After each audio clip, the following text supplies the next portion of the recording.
Zawsze chciałam to zobaczyć, tylko było jakoś tak nie po drodze. Jadąc północną częścią wyspy, znalazłam się w jakimś absolutnie ceramicznym raju. Fiumara di Art został stworzony z inicjatywy Antonio Prestiego, który pragnął uczcić pamięć swojego ojca. Obecnie ten park jest uznawany za jeden z największych tego typu projektów w Europie. Bardzo mi się to podoba. Cappuccino lady, sycylijskie słońce. Dzień dobry, dzień dobry. Dzisiaj pomyślałam, że zwiedzę jeden z największych parków w Europie. Fiumara chyba się nazywa. Jest 10, ruszam cały dzień, będę miała fantastycznie wypełniony. Już się cieszę, mega się cieszę, bo zawsze chciałam to zobaczyć, tylko było jakoś tak nie po drodze. Dziś jest. Jadąc północną częścią wyspy, północną częścią Sycylii, znalazłam się w jakimś absolutnie ceramicznym raju, gdzie wszystko dookoła jest w ceramice, jest pełno sklepów ceramicznych. Właściwie nie przewidziałam tego. Pamiątki, stoły, widziałam nawet blaty ceramiczne. Wszystko, co jest tylko możliwe. Co tu się dzieje?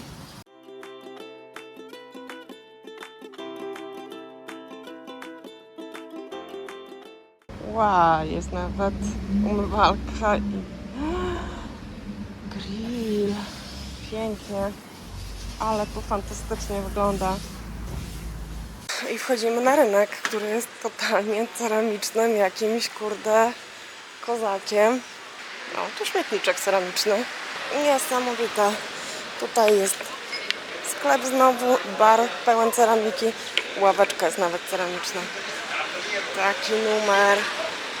Ja jestem pod wrażeniem, ponieważ u nas ceramika też odgrywa bardzo dużą rolę w Giulianie. Ale tutaj to jest w ogóle jakieś jedno wielkie kombo ceramiczne.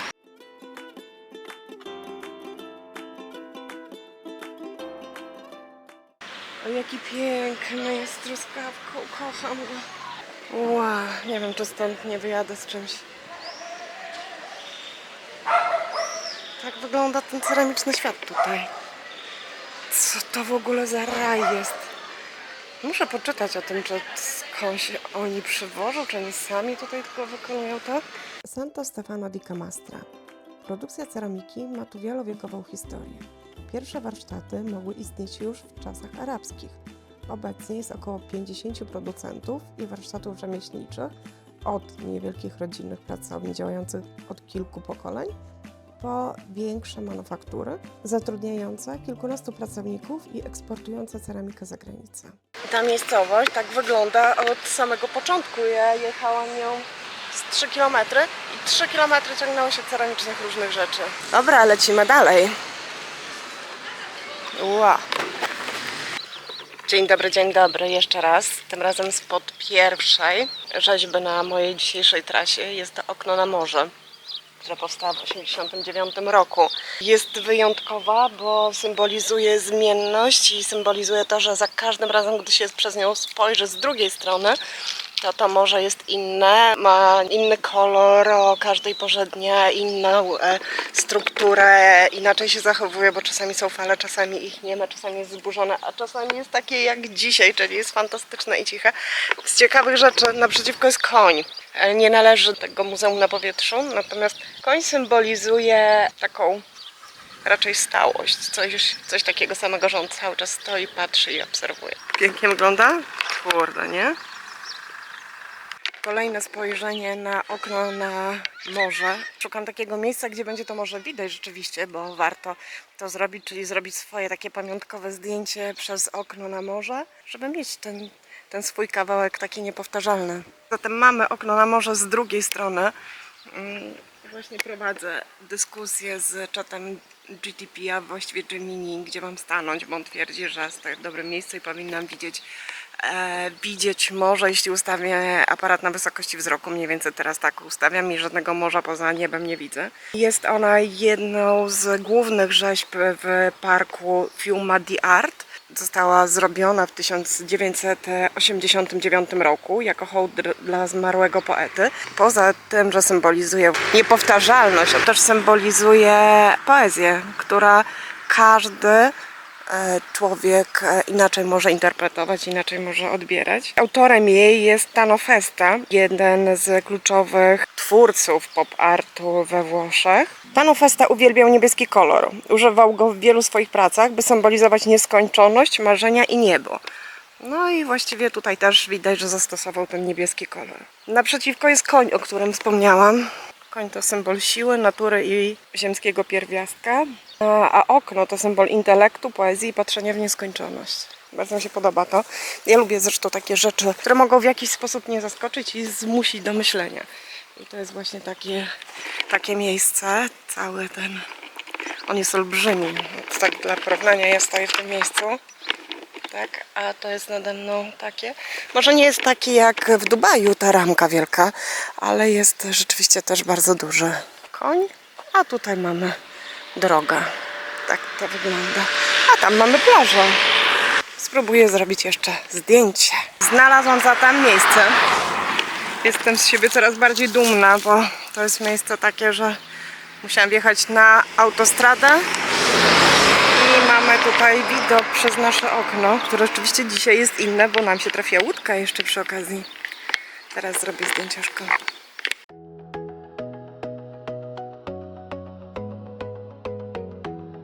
Stanęłam przy drodze. Stanęłam przy drodze. Powinna być kolejna rzeźba z Fiumara di Arte. Zresztą dokładnie tego samego pana, który tworzył to okno na morze.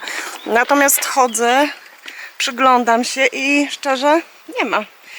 Miał być to niebieski łuk łączący morze z górą i miał się wydawać niby jakby się unosił, natomiast ani łuku, ani żadnego uniesienia. Dobra, ale co dalej? Nie ma co tutaj szukać czegoś, czego nie ma. Udało mi się. Dotarłam po długiej, krętej, wąskiej drodze. Takie jak ta tutaj widać za mną.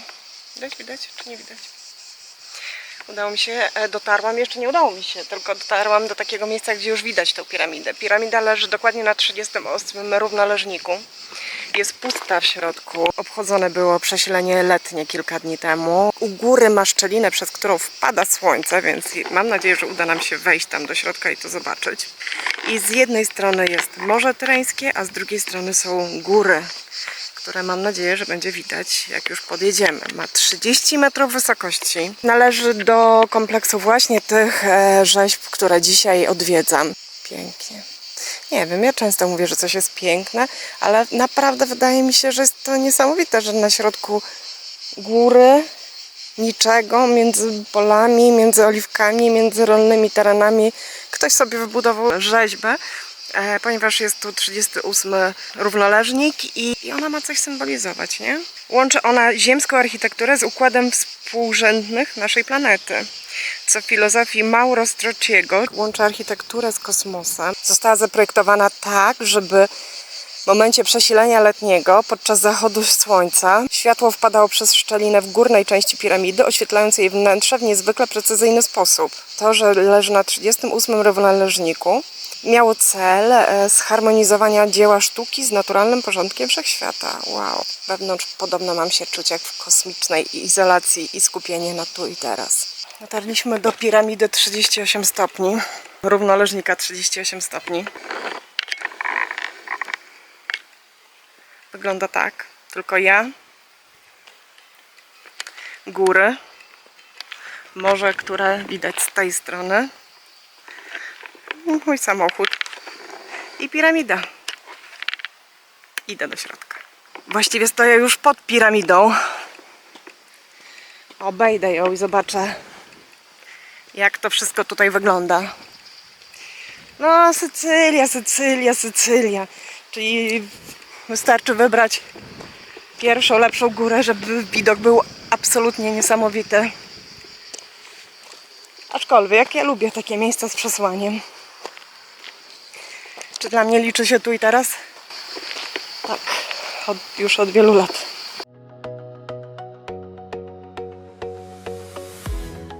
Wygląda pięknie, ale nie wiem, czy burza nie idzie. O kurde. Tak, łączy góry, morze i 38 równik. Jak to wygląda? Pięknie.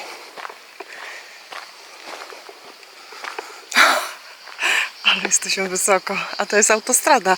No to jest tak, że tutaj biegnie autostrada, która jest płatna i ona biegnie praktycznie cały czas po takich korytarzach, cały czas. Jedzie się 1,5 godziny do Szefalu, od miejsca, w którym byłam wczoraj, a z drugiej strony jest niewiele dłuższa droga między tymi fantastycznymi małymi miasteczkami z pięknymi widokami. Okej, trochę jest kręta, ale nie jest za bardzo kręta i jest bezpłatna i jest piękna, cudowna, niesamowita, więc no nic, no ja rekomenduję tą jednak bezpłatną. Chyba że komuś się strasznie śpieszy, to ta też jest super, nie? A tutaj na kamyczkach widzę różne symbole, które sprawdzimy później, co oznaczają. Pięknie to wygląda. Idę do środka. Jestem tutaj przy kamieniach. Zeszłam kawałek. Mam nad sobą piramidę. Natomiast niestety nie znalazłam żadnego wejścia do tej piramidy. I nie wiem, którędy.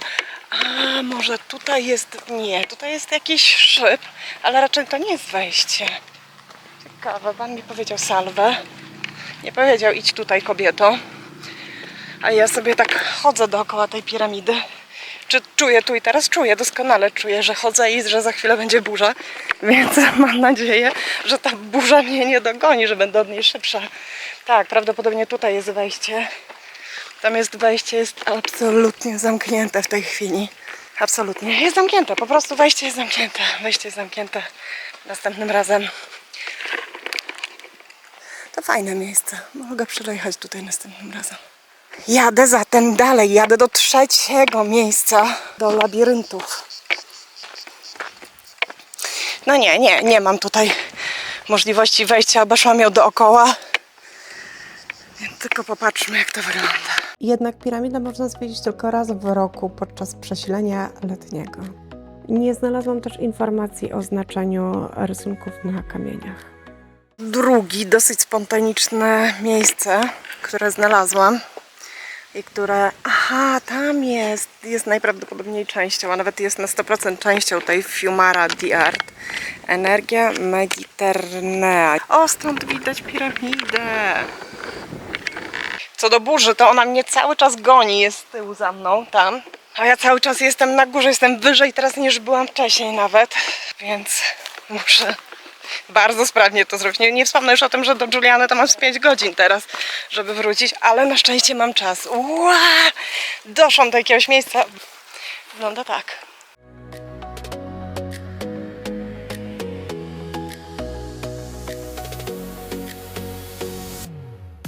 Niesamowicie to wygląda.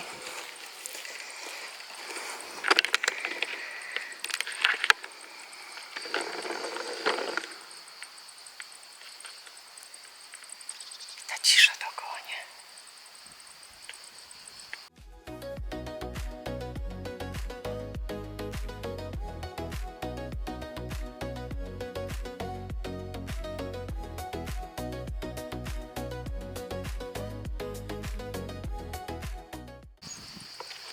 Pięknie, nie?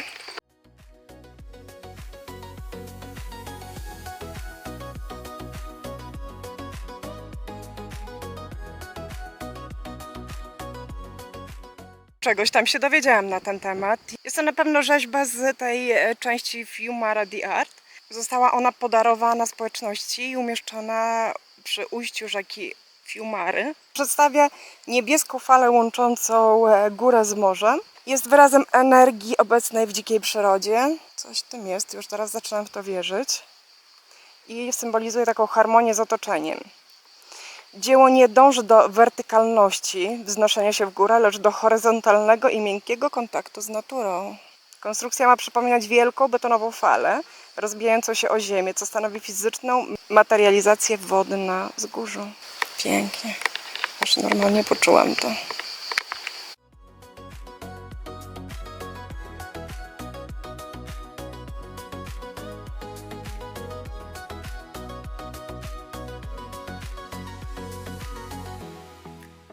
Jak ktoś mówi o tym, że gdzie na Sycylii zwiedzać, gdzie pojechać, ja zawsze mówię, że absolutnie każde miejsce, gdzie się wybierzecie, jest fantastyczne i to jest ten przykład.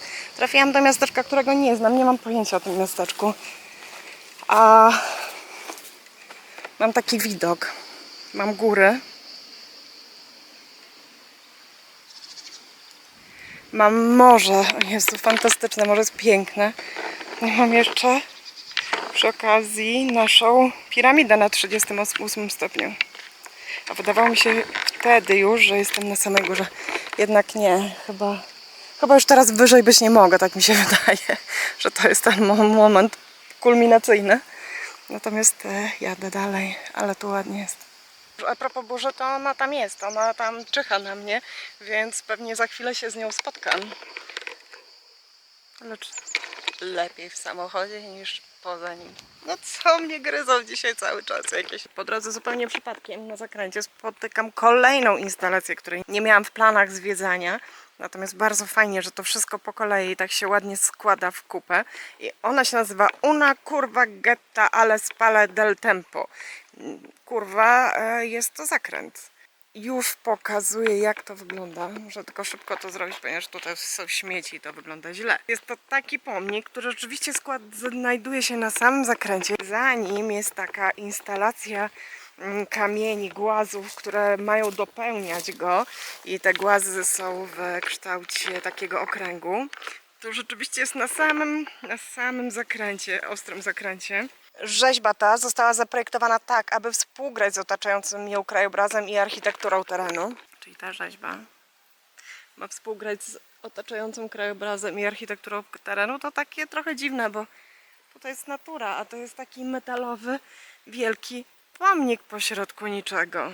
Układ kamieni w kręgu stanowi swoiste dopełnienie formy rzeźbiarskiej, tworząc z nią spójną przestrzeń i podkreślając jej lokalizację na marginesie zakrętu drogi. Czyli ten pomnik jest położony na takim łuku drogi. Pewnie ma to jakąś znowu głębszą ideę, czyli przenośnie, czyli znowu mówi o tym, że czasami może trzeba wyjść poza tą drogę, jak się jest na zakręcie, żeby zobaczyć coś więcej.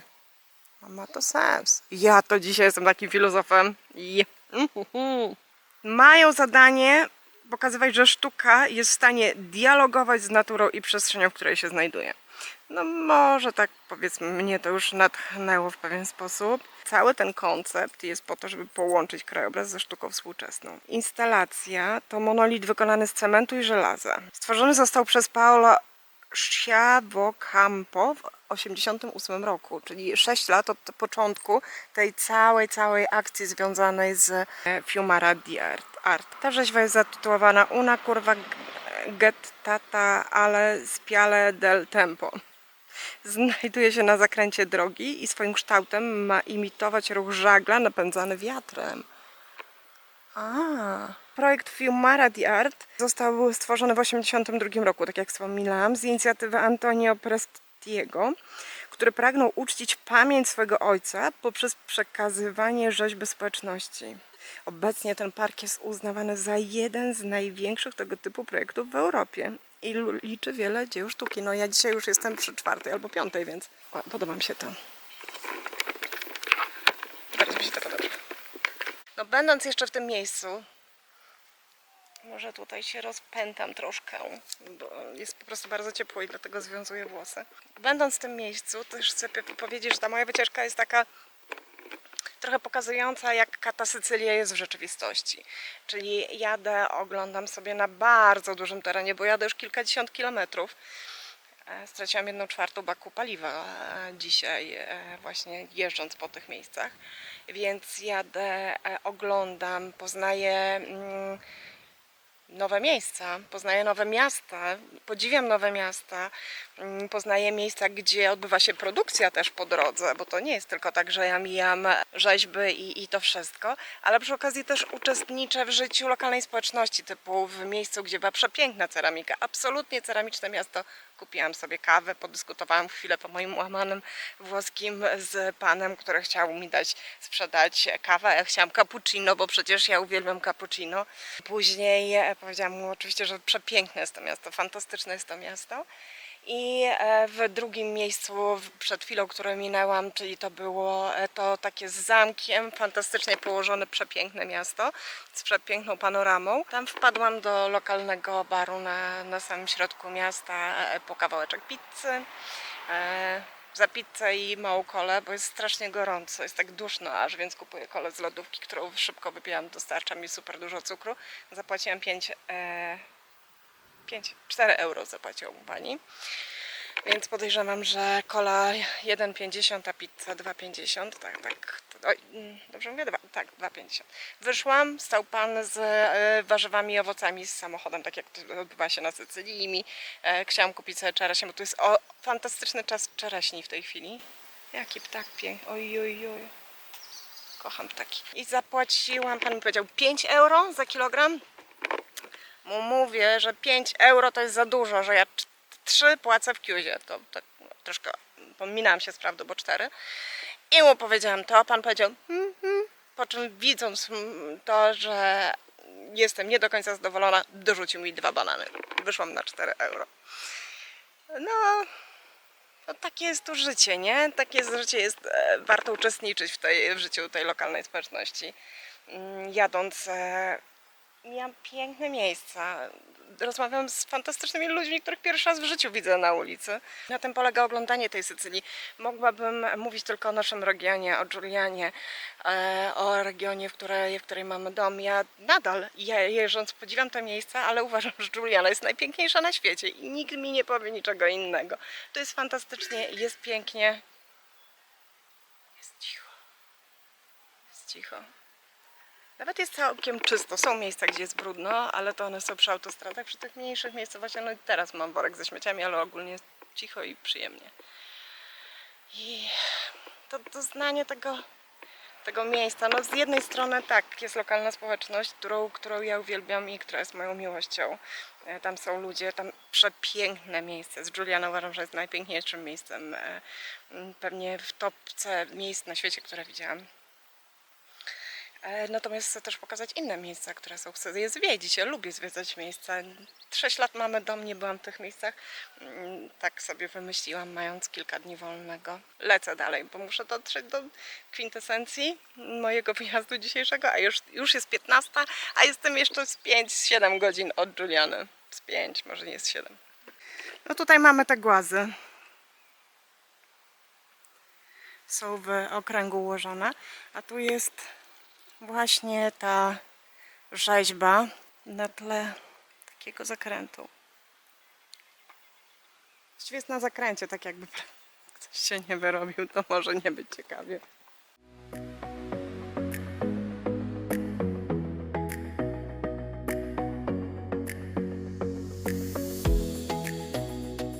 Mamy tu rzeźby. Mamy tu uzupełnienie poprzez kamienny krąg. Ciekawe jest to, że miałam zwiedzić tylko 3 miejsca. Już chyba z 5 naprawdę zobaczyłam.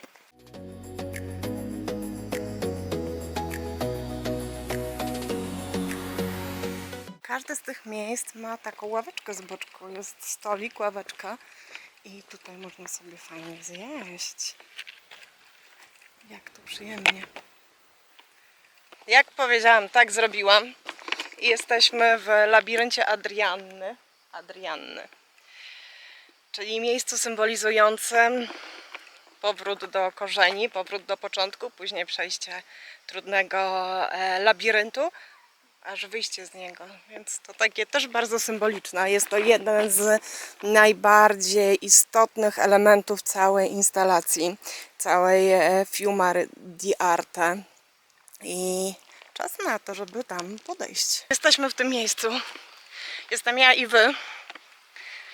I jeszcze burza nas nie dopadała, ale cały czas kroczy przed nami. Marian mi powiedziała, że w Giulianie jest burza. Natomiast to jest zupełnie inna burza. Inna część wyspy. Ta próbuje mnie dorwać. Co jakiś czas grzmi. A ja co jakiś czas jestem na wyższym miejscu. Jak tu pięknie. Może to mieć jakiś sens. Już wspomniałam, że to jest taki powrót do początku, powrót do macicy. Przejście krętą ścieżką, krętym labiryntem i uświadomienie sobie, że z każdego labiryntu da się wyjść. Tu gadu, a tu takie piękne miejsce. Byłam przed chwileczką w tej miejscowości, pewnie będę za chwilę jeszcze.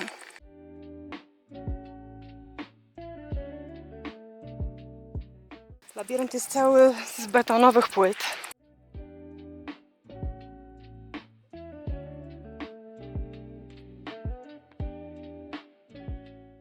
Jest takie odwołanie. Wychodzisz z macicy i do niej też.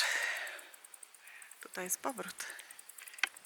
Autorem tego dzieła jest Italo Lanfranchi i symbolizuje dokładnie to, co powiedziałam, czyli klasyczny labirynt, z którego próbuje się wyjść. Został zaprojektowany jako miejsce introspekcji i wewnętrznej podróży, symbolizującej powrót do macicy i odrodzenie po przejściu przez krętą ścieżkę. Dookoła są widoki na dolinę rzeki Tusa. Proszę bardzo.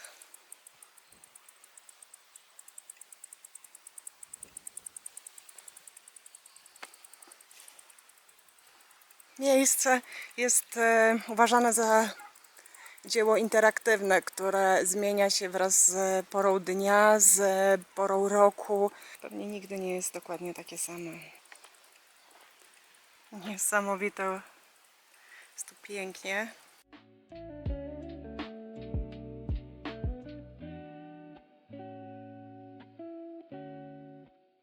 Chyba czasami każdy z nas potrzebuje takiego miejsca, takiego momentu, żeby zrozumieć pewne rzeczy.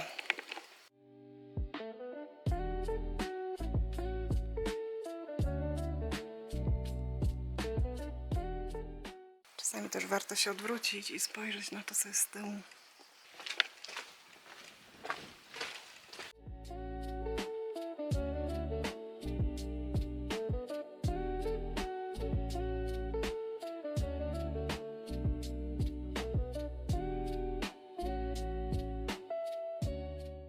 Niesamowicie to wygląda. Pięknie. Cały czas wchodzę, schodzę. Kręcę się dookoła tej macicy. No i to kolejna przenośnia. Nie dość, że nie wiem, gdzie idę, nie wiem, gdzie wyjdę. Daleko jest mój początek. To jeszcze tu są schody i nie bardzo wiem, czy mam tam iść.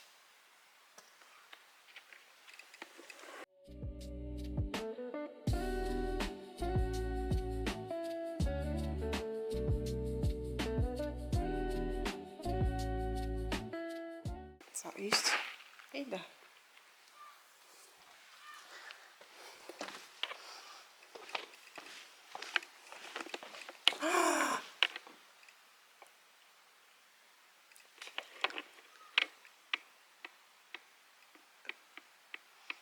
Tego się nie spodziewałam.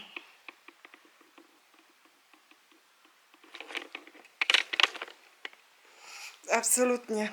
Jest pięknie.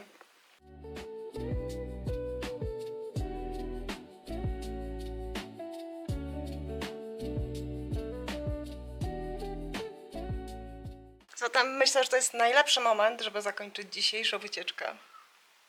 Ja w tym miejscu. Z tym początkiem. Fajnie, mam nadzieję, że się super bawiliście. Ja się bawiłam fantastycznie.